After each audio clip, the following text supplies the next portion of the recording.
नमस्कार, शब्दरंग स्टूडियो में आप सबका स्वागत है। मैं हूं कात्यायनी सिंह। आज हमारे बीच ऐसे राजनीतिक चेहरे बैठे हुए हैं जो वर्षों से राजनीति में सक्रिय हैं और राजनीति को बहुत नज़दीक से समझा है और जिया है। हम बात कर रहे हैं राजद के महामंत्री श्री अशोक सिंह जी की। अशोक सिंह जी, हमारे स्टूडियो में आपका स्वागत है।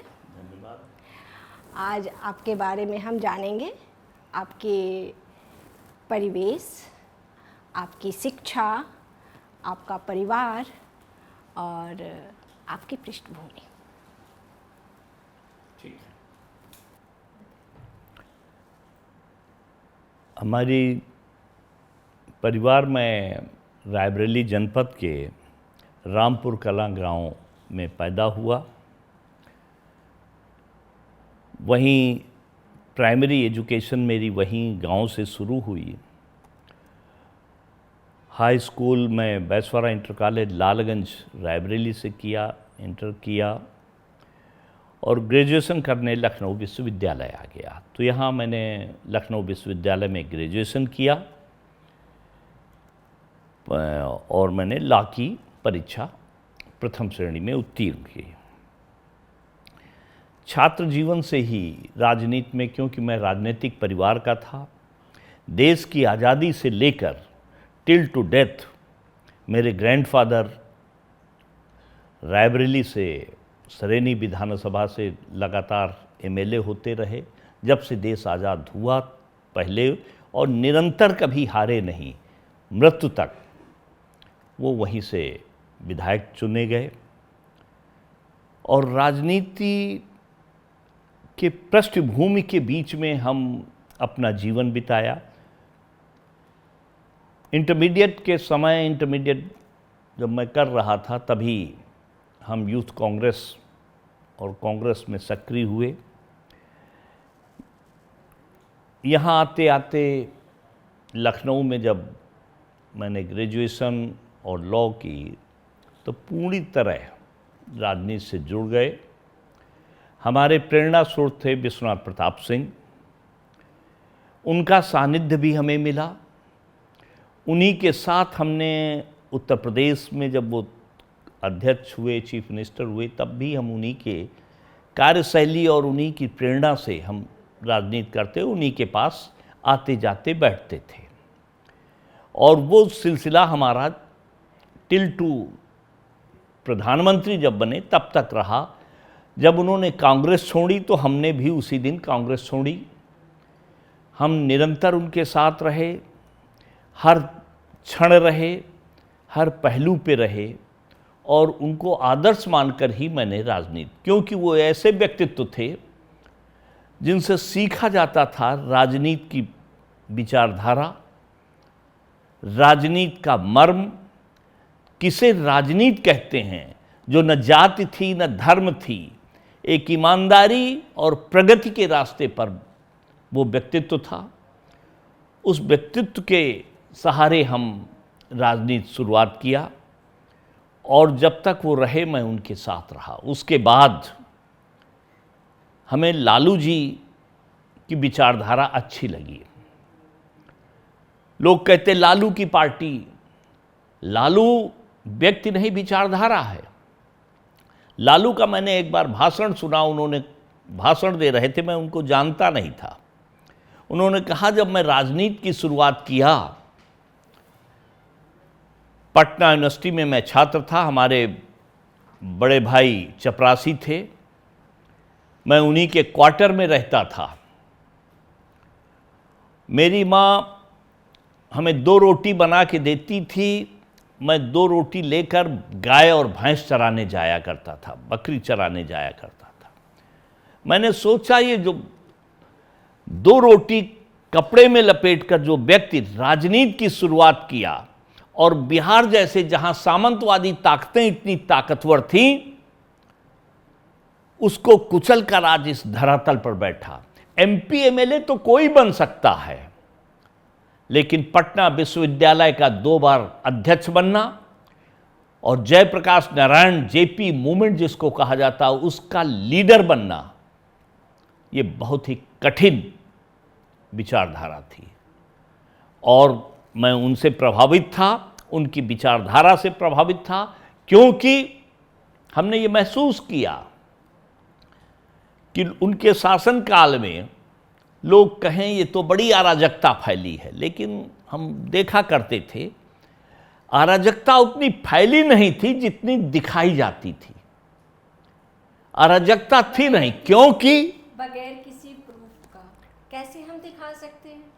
वही मैं बताने जा रहा हूं, क्योंकि लालू ने सबसे पीछे दर्जे पे खड़ा हुआ व्यक्ति को आगे लाने का काम किया, जो एक नई सोच पैदा हुई,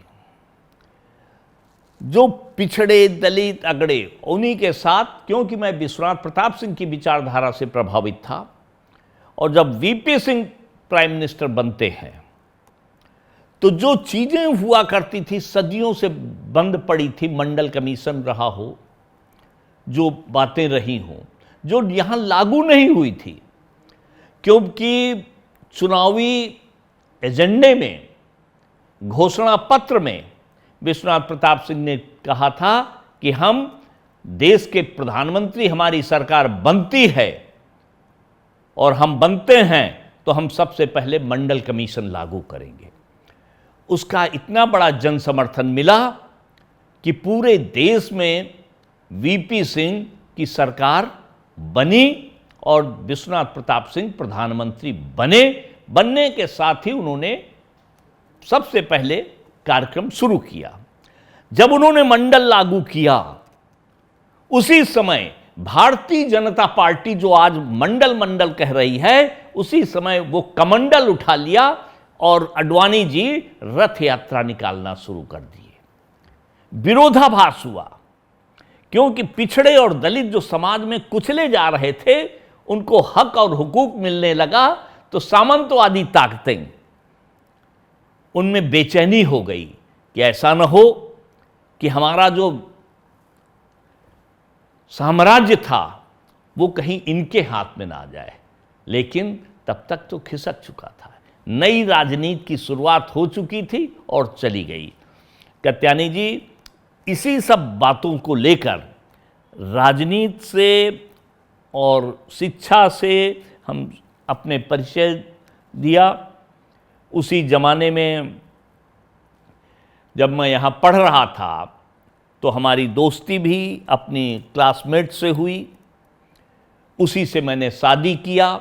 जबकि सामाजिक जातीयता का इतना बड़ा आरोप प्रत्यारोप का समय था कि उसको हमने मजबूती के साथ, क्योंकि कट्टरपंथी से, मैं क्षत्रिय वंश का हूँ, क्षत्रिय कहते हैं जो वचन देता है उस पर अडिग रहता है, और हमने सबसे यही कहा जब हमने वचन दिया है तो क्यों ना हम इस पे अडिग रहें। इन्हीं सब साथ हम चले और राजनीति चलती चली आ रही है। आपका बचपन कैसा रहा? बचपन भी, करते थे? बचपन तो निश्चित तौर पर, क्योंकि हम एक अच्छे परिवार से थे, घर में सब अच्छे जमींदार फैमिली से थे, शैतानी होती थी, पढ़ने लिखने में मन कम लगता था। उस समय स्कूल में पार्टी मिलती थी लकड़ी की और उससे लिखना होता था, तो वजन होती थी, तो उसमें मुट्ठी में एक छेद होता था। मैं उस पार्टी की मुट्ठी में रस्सी बांधकर और बड़ी लंबी, जैसे बैलगाड़ी, जब पढ़ने जाता था तो आगे आगे, हाँ, वो पीछे से वो गलियारे में, गांव में सड़कें नहीं थी, गलियारे थे, उसमें वो घसीटते हुए मैं चला आता था। पीटा जाता था, मास्टर मारते थे, घर में मारा जाता था, शैतानियाँ होती थी। कहीं जामुन, बरसात हुई जामुन के पेड़ में, कहीं आम के पेड़ में, 2 बार गिरे, हाथ भी टूटा। हमारे घर में लोग मिलने आते थे, बाबा एमएलए थे, इच्छा होती थी, साइकिल रेयर हुआ करती थी, तो साइकिल जैसे कोई लेके आवे तो मैं कोशिश करता था कि मैं, हमें दे दें। वो ताला बंद कर देते थे, वो नहीं देते थे, तो जो नहीं देता था मिलने, वो घर के अंदर बैठा बात कर रहा, तो उसकी हम छुच्छी खोल देते थे, हवा निकाल देते थे। तो तमाम बचपने की चीज़ें होती हैं, ये एक जनरल होता है। बचपने में बहुत अच्छा लगता है। गर्मियों की छुट्टी में जब गांव जाते थे तो हमारे मज़दूर लोग तब गोबर की खाद निकालते थे, तो चुपके से मैं खाद भी निकालने जाता था। इंटरेस्ट था, खाद कैसे डाली जाती, बैलगाड़ी भी चलाता था, घर में घोड़ा था तो वो भी लेके निकलता था। तो हर तरह की शैतानियाँ अच्छी लगती थी, लेकिन वैमनस्यता नहीं थी, शैतानियाँ थी। आपस में भाईचारा था, आपस में प्यार मोहब्बत थी, कहीं से किसी भी तरीके की मतभेद नहीं था। आप अपनी माँ के बारे में बताइए। हमारी माँ तो माँ होती है। माँ के बारे में बता पाना ये संभव नहीं है, क्योंकि समंदर जैसे दिलदार होता है। डांटती भी थी, मारती भी थी और बुरी तरह चिल्लाती भी थी, लेकिन चिंता रहती थी कि हमारा लड़का कुछ खाया कि नहीं, स्कूल पढ़ा कि नहीं, हर तरह से। और अपनत्व तो प्यार निष्भाव निश्चल, अगर कोई प्यार है तो माँ का ही प्यार है। माँ के बारे में कुछ भी कहो कम है। राजनीति जीवन जो होता है वो संवेदनशीलता को लगभग ख़त्म कर देता है, पर आप संवेदनशील व्यक्ति हैं, मैं इसको प्रूफ कर सकती हूँ। पूछिए कैसे? कैसे? आप एक किताब लिखें। जी हाँ। साहित्य की दुनिया में जो भी जाता है वो वाकई संवेदनशील व्यक्ति होता है। रीत भर मुट्ठी, उसके बारे में बताइए।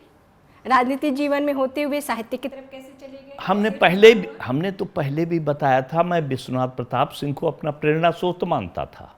विश्वनाथ प्रताप साहित्य और कला के प्रेमी थे, उनकी कई किताबें लिखी हुई हैं।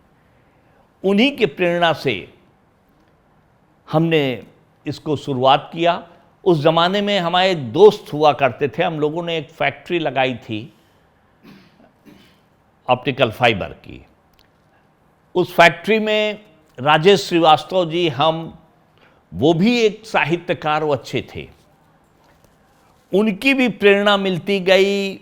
हम वो प्रेरणा से तो हमने कुछ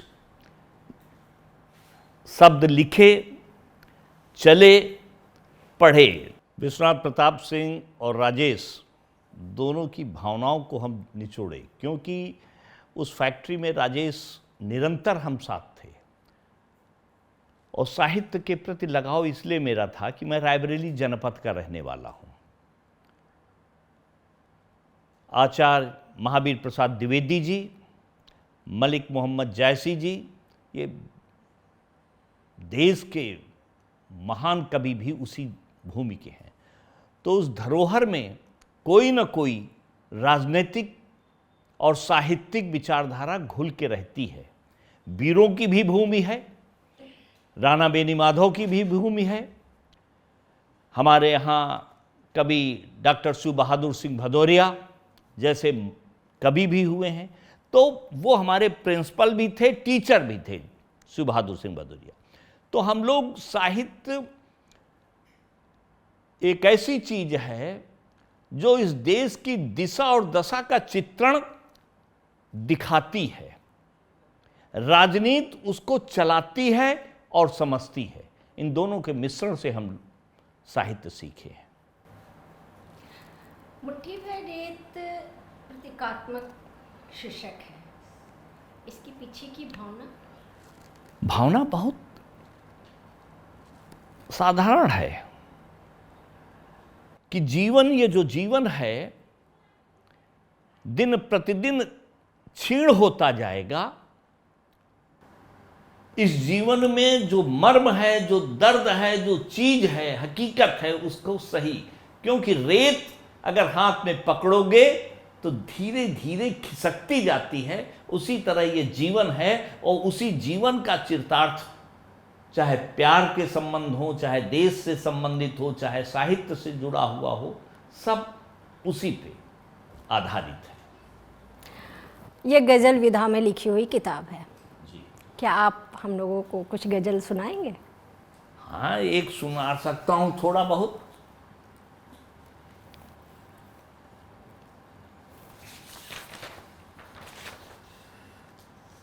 नजर से दिखे हर बार हरदम सच नहीं होता, किताबें जो कहें 100 बार हरदम सच नहीं होता, वो मेरा दिल समझता है जो तेरा दिल समझता है, मोहब्बत में हो जो इनकार हरदम सच नहीं होता। अगर दुनिया में सच्चा है तो माँ का प्यार सच्चा है, कि औरों से मिले जो प्यार हरदम सच नहीं होता। हम जाकर विदेशों में खुशी को बांध लाएंगे, कि दिखता है जो सागर पार हरदम सच नहीं होता। कि तू खून पसीने से सभी का पेट भरता है, कि तू खूब पसीने से सभी का पेट भरता है, वो मानेंगे तेरा आभार ये हरदम सच नहीं होता। क्या बात है। ये हकीकत है समाज की, इसमें हर बिंदु पर ध्यान दें तो वही लिखता है। ये जैसे रूठते हैं लोग, उस पे भी लिखा था, तुझे अच्छा क्यों लगता है हमेशा रूठ जाने में, तुझे अच्छा क्यों लगता है हमेशा रूठ जाने में, मजा मुझको भी आता है तुम्हें अक्सर मनाने में। ये नीले आसमां में चांद तो हरदम अकेला ही, ये नीले आसमां में चांद तो हरदम अकेला ही, सितारे तो लगे रहते हैं केवल झिलमिलाने में। नदी के पार के पानी का कतरा लौट कर आएगा, क्या बात है। नदी के पार के पानी का कतरा लौट के आएगा, बहुत मासूमियत होती है उसके हर बहाने में, हमेशा फिक्र की मानिंद जो आंखों में समाया हो। वाह, क्या बात। ये कविताएं हैं। गजल। हाँ, दूसरा है, सदियों का समय कम है उसे आंसू बनाने में, सदियों का समय कम है उसे आंसू बनाने में, किसे अब फर्क पड़ता है जिबह कर दे हकीकत को, मगर कुछ फर्क तो पड़ता है नजरें मिलाने में।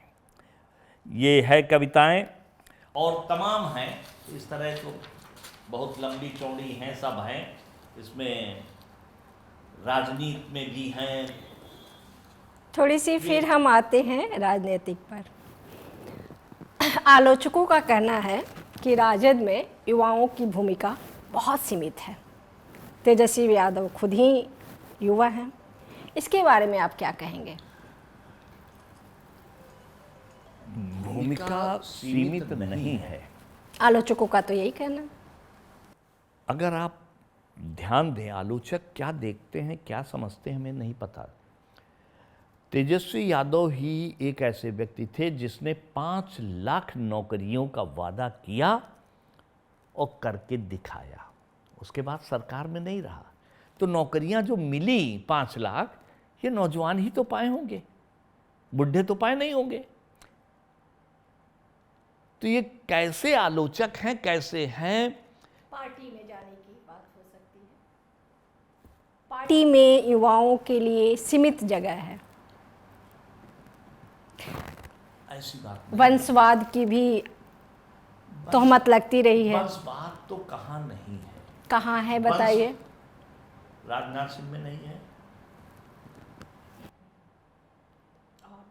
अमित शाह में नहीं है, उनकी एक औलाद है तो उसको साले बल्ला तक नहीं पकड़ा होगा, लेकिन बीसीसीआई का प्रेसिडेंट है। हो सकता तो है उसमें काबिलियत हो। तो हो सकता है, बल्ला तो पकड़ा था तेजस्वी ने, इंडिया टीम से इंडिया टीम से खेला, उसको क्यों नहीं बीसीसीआई में बना दिया?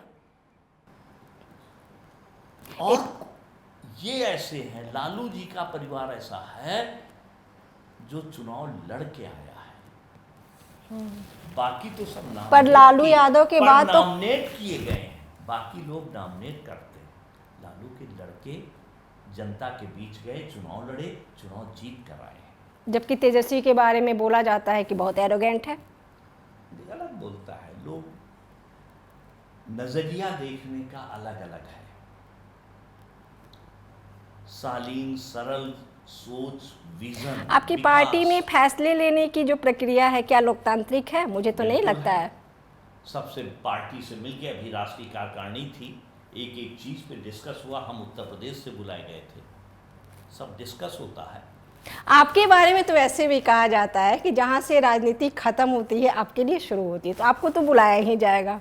नहीं, ये बात नहीं है। तमाम लोग राजनीति आज के जो दुखी बैठे हैं, क्योंकि जाति, धर्म, क्षेत्र, इस पे आधारित लोग अब शुरू हो गए हैं।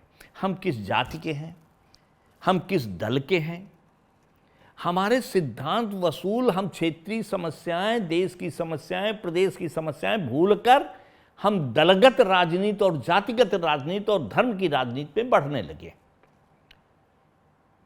समस्या वहीं की वहीं पड़ी है, ये दुर्भाग्य है। राजद का जो वर्तमान विजन है वो क्या है? राजद का वर्तमान बेरोजगारी दूर करने का वादा, पलायन, बिहार में जो पलायन हो रहा है उसको रोकने का वादा, इंडस्ट्रीज, इलेक्ट्रॉनिक्स, हर तरह से एजुकेटेड करने का वादा, इंडस्ट्री इस्टेब्लिश करने का वादा, तमाम एजुकेशन सिस्टम को सुधारने का वादा, हेल्थ सिस्टम को सुधारने का वादा, तमाम हॉस्पिटल्स अच्छी तरह से खुलें, इसका वादा। ये है, यही जीवन है, यही प्रदेश है। आपकी पार्टी जाति को लेकर बहुत ज़्यादा प्रचार करती है। आपको नहीं लगता ये जाति पात सब खत्म हो जाए तो हमारा देश लोकतांत्रिक हो जाए? हमारे ख्याल से जातीयता की बात नहीं, वो बात करता है, हमारी पार्टी बात करती है पीडीए, उस वर्ग की बात करती है जो पिछड़े राजपूत हो, पिछड़े ब्राह्मण हो, पिछड़े भूमियार हो, पिछड़ा वर्ग के हो, सभी जो गरीब तबका है उसकी बात करता है। जो रिजर्वेशन हुआ था मंडल के समय, हाँ। क्या ऐसा था? ऐसा तो नहीं था। नहीं, मंडल तो जरूरी था। हमारी पॉपुलेशन जो लार्ज स्केल पे बैठे हैं उनको हम कहाँ हक देते थे, आज वो पा रहे ना।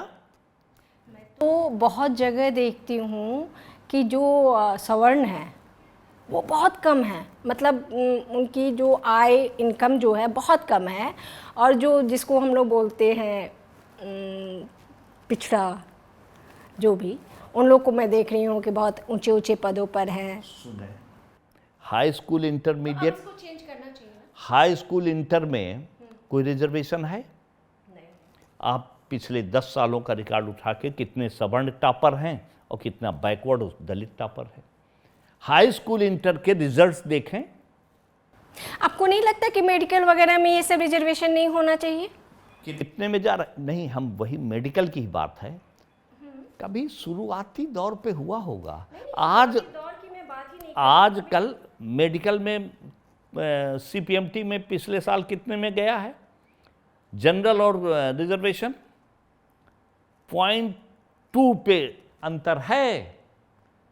ये हम लोग केवल अपने घरों में कहते क्योंकि सामंत हैं, राजपूत हैं, सेलेक्ट नहीं हो पाए। हम हाई स्कूल पास होने में सोर्स लगाते हैं कौन से स्कूल में, ये हकीकत है। हाई स्कूल इंटर में रिजर्वेशन नहीं, क्यों लड़का फर्स्ट क्लास आ रहा है, क्यों टॉप कर रहा है? इंजीनियरिंग में तो सिलेक्शन नहीं है, सीपीएमटी में सिलेक्शन तो नहीं है रिजर्वेशन, मतलब शुरुआती दौर पे। लेकिन हमें सोचना चाहिए शुरुआती दौर में क्या उसका जो कंपटीशन होता है उसमें रिजर्वेशन नहीं है? तो कंपटीशन में आया, लेकिन जो हम शुरुआती दौर हाई स्कूल इंटर की बात कर रहे हैं, उसके बाद बच्चा गया ना। अब वो बच्चा सेलेक्ट हो रहा। सदियों से हम उसको ना एजुकेशन दे पा रहे हैं। सदियों की बात छोड़िए ना, अभी की मैं बात कर रही हूँ। अभी तो हर जगह बराबर है, तो फिर ये रिजर्वेशन क्यों? अभी नहीं बराबर है। सदियों का मर्म आप 10 सालों में बराबर करेंगी। सालों की बात नहीं है, राजद भी हमारे बहुत साल तक रहे हैं। नहीं, हम ये रिजर्वेशन 10 सालों से ही तो ये सब शुरू हुआ है, इसमें बराबर करेंगी। 200 साल से दबा कुचले को 10 साल में ऑक्सीजन दे देंगी। बहुत है, परिवर्तन की है। कुछ कमियां भी हैं तो कुछ अच्छाइयां भी हैं। राजनीति में हमें वो हमारा ही अंग है, क्योंकि जातीयता खत्म होनी चाहिए। इसीलिए जाति जनगणना कौन शुरू करा रहा? राजद। बात किया जाति जनगणना, तो एक चेहरा सामने आएगा कि हम राजपूत हैं तो हम ब्राह्मण हैं, तो राजपूत में हम ये हैं, तो ब्राह्मण में हम ये हैं, तो उसमें ये हैं, तो यादव हैं तो वो कुर्मी हैं, वो बस एक चेहरा तो आवे, होनी चाहिए। दिखे तो कि पिछड़ों में भी कौन आगे जा रहा है, दलितों में कौन आगे जा रहा है। जब जाति जनगणना हो जाएगी तो बराबर का हक और हिस्सेदारी बंट जाएगी।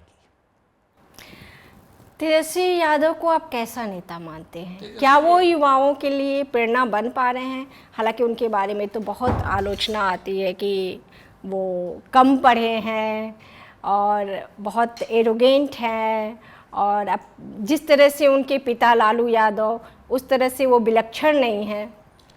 ऐसी बात नहीं है। देखो, लालू तेज प्रताप को तो हम लोग किनारे कर देते हैं। लालू जी गरीबी को देखते हुए आए हैं। तेजस्वी ने गरीबी नहीं देखी। तेजस्वी शिक्षा और राजनीति और समाज, आप याद करें एम कामराज देश में सबसे बड़े नेता हुए थे, चीफ मिनिस्टर थे साउथ के।